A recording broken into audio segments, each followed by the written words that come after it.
2019. Happy first birthday, Bluey. Elizabeth.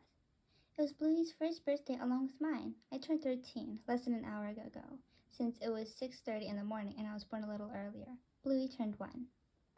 I could think of him as my belated 12th birthday gift, and Pear and Lemon as her early 13th birthday ones, although one died. And birds shouldn't be thought of as gifts or decoration. I play with them daily, so no one should get the wrong idea. Anyway, I went on my phone to see millions of text messages on my Instagram wishing Bluey and I a happy birthday. This is my first birthday with birds. To be completely honest though, I didn't know the exact day of when Bluey was born, but did know that it was sometime in June. I wanted to celebrate it on the last day of school, but it was the day Lemon died. Not that I need to remind myself of that again. As if I required any more torture, Lemon wasn't even there to celebrate this day. Pear was, though he wasn't as tame yet. Ping! Ashlyn, Addie, and Cora texted me. We're going to the buffet today at 5 p.m., right? Addie was another one of my friends, and yes, I didn't realize I had numerous friends. I replied to them, yep. I couldn't bring Bluey over, and I had a summer class in the early afternoon. However, it was the best, a writing class. I had been going there for several weeks, and last week my teacher told me he had a surprise. Still having to go through half the day, I thought nothing of it, and what better opportunity to spend it with my birds, especially Bluey. I ran downstairs to get some apples and cut a slice into a circle while leaving the rest for me and me only. Humans need food too. I put some millet and seeds on it and put a ball of millet in the middle to represent Bluey's age. But he immediately flew over to my mini plate of it and bit into it. Bluey, let me sing happy birthday song first. Cake is for later. He stopped and looked at me with that bright imaginary smile. Happy birthday to you. Happy birthday to you. Happy birthday, dear Bluey. Happy birthday to you, I sang. Bite the millet, King.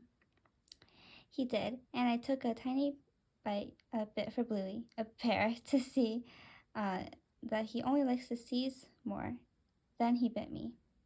After lunch, I went to class with my dad driving me over. Unfortunately, it was right next to my ballet studio, but I blocked that intrusive thought because I didn't need that negative energy around me on my birthday. I walked in and greeted my teacher and sat down at my seat with my binder in front of me. The first half of class went as usual, going over my essay plan and writing a third of it. We always had a break in the middle and ate chocolate, but this time was different. My teacher brought us a whole chocolate cake and chocolate chip cookies. If only Bluey could come over right now and eat it, but it's poisonous to him. I ate it and my entire world went into chocolate heaven with nothing but chocolate. It was milk and dark chocolate mixed together on the outside with rainbow sprinkles and several different layers of a full spectrum of them on the inside. Bluey, why can't you eat chocolate? It's so good. The more I ate, the more I longed for him to have it. But, of course, I knew the dire consequences if I dared to give him to him. My classmates ate in smiles. The second half of class went as usual as well, and when my teacher graded my essay, I got 100%. Now that's what I call a bonus. I went home with leftover cake and cookies, and, of course, I ate it all for myself. It's not selfish to do that on your birthday, right? I washed my hands to hide the evidence of chocolate and went back to my birds. The cake I made Bluey was almost finished. After a few hours of mindlessly going on YouTube and goofing around with my birds accompanied with staring contests, I was left with 5 minutes to go to the buffet. That left me with one more staring contest, so I went in for it. Pear, Bluey, staring contest. Ready, set, go. I stared at them, and they did the same back. Bluey blinked when a few seconds passed, which left Pear and I. Pear, I know you're going to give up soon, I laughed but didn't blink. He blinked, proving I was correct, so I won. This was the first time in my life that had happened. I went into my mom's car and waited eagerly for my actual part of the day. My parents, brother, friends, and I sat at the table and began talking. I remember when you know who rejected you, Ashton smirked. Shh, I laughed. You know who was my crush, but I didn't like him anymore. Next, Ashlyn and I talked about birds. Addie talked about what to expect next year in 8th grade, and Cora talked about academics in general and what she had been learning in her summer course. It was time for the main meal first, so I got my usual coconut shrimp and buns, along with a variety of fruits, my favorite part. I came here often, but the food never tasted old. It was always refreshing. The cake I chose was a fruit cake with chocolate swirls and cream, representing the twists and turns that had happened recently, but I'd accepted it all in fully. It was finally time to relax and enjoy life as it's rolling, because every second going by can't be reversed, only replayed. I went home to see Bluey looking at Pear with his beady eyes, but the cake was all finished. "Good job, you guys," I said, washing the plate filled with apple residue. To finish off the day, I wanted to give Blue a surprise visit to a cat, though I was afraid that he would be terrified and traumatized as his friend died from a black cat stare. This cat was also a black cat, with green eyes, so I put Blue in his backpack for some protection from the cat and from flying away when startled. His eyes narrowed. Not good. The cat walked around him curiously, while Blue continuously stuck his head in and out of those breathing holes, showing that he wanted to come out. Then the cat stood on its hind legs and put his nose into the same breathing hole Bluey used for his head. This was the moment to see whether the cat would hurt Bluey or vice versa, and the result was Bluey poking its nose. It jerked and ran to the other side of the room. Bluey fluffed in satisfaction. Bluey. "Happy birthday, Bluey." "Thank you, Pear." Step, step, step, step. Those are some quick footsteps. Elizabeth came down and made some kind of cake for my birthday. I knew no one would forget. I was too special. It consisted of my favorite fruit as well, apples. I was made for my greediness, and when I dug in, Elizabeth stopped me. "Bluey, let me sing the song first. Cake is for later." "Fine. Happy birthday to you. Happy birthday to you. Happy birthday, dear Bluey. Happy birthday to you," she sang.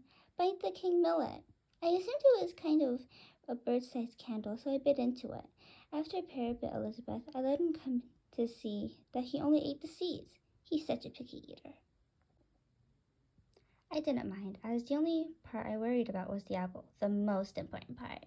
Almost an entire day had gone by when Elizabeth returned with a game, a staring contest.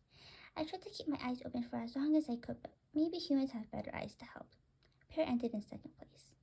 I continued eating, but because there weren't any seeds left, I went over to Pear to see what he was up to. "Hey, Pear, I called for a rematch for the staring contest."